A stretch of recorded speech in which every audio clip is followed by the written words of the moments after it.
My name's Chony Milecki. Who am I? I'm a chassid. I hope I can say that first. I'm a father.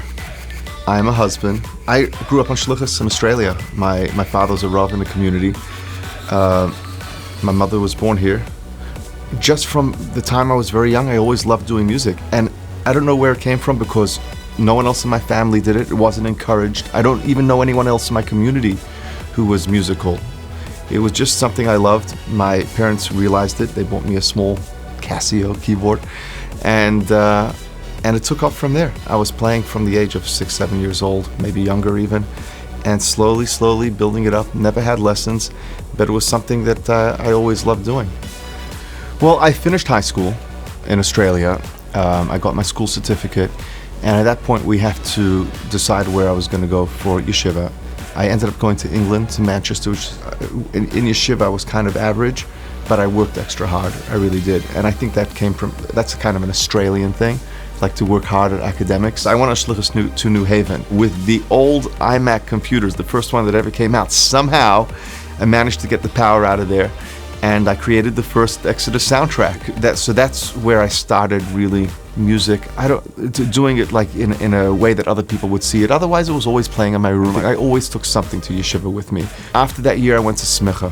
I did Smicha in Melbourne. I brought my keyboard with me. I don't think I used it once. The year that I did Smicha was a year of Terasa Yivnase.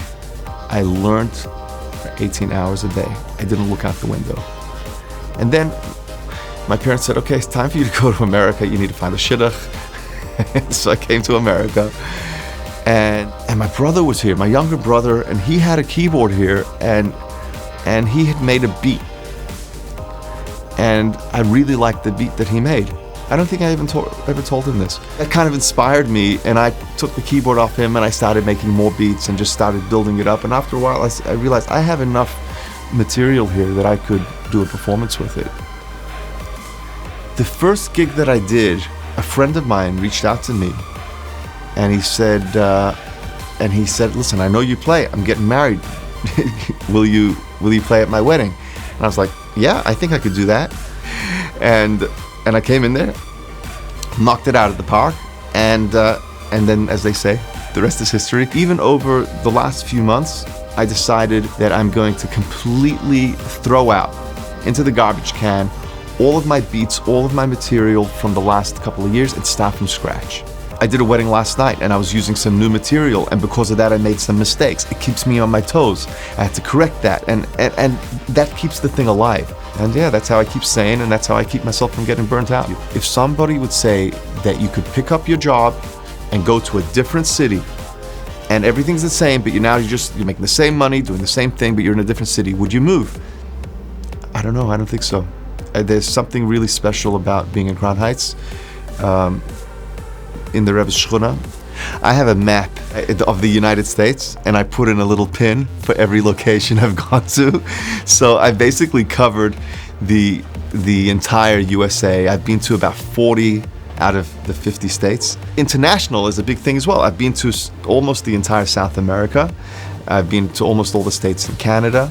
My top gigs, my most enjoyable ones, are the ones where I get to use a range of my talents. The first big one that I did was the first Hakel concert on the first Atzalathon in the beginning of COVID. So that would be the top few gigs. I am way busier during the summer and during Sfiras HaOmer and during the day than I am at night. People don't realize that everything that you hear at night was programmed, was thought through, was built. My goal is that when I do a one-man band, it shouldn't sound like a one-man band.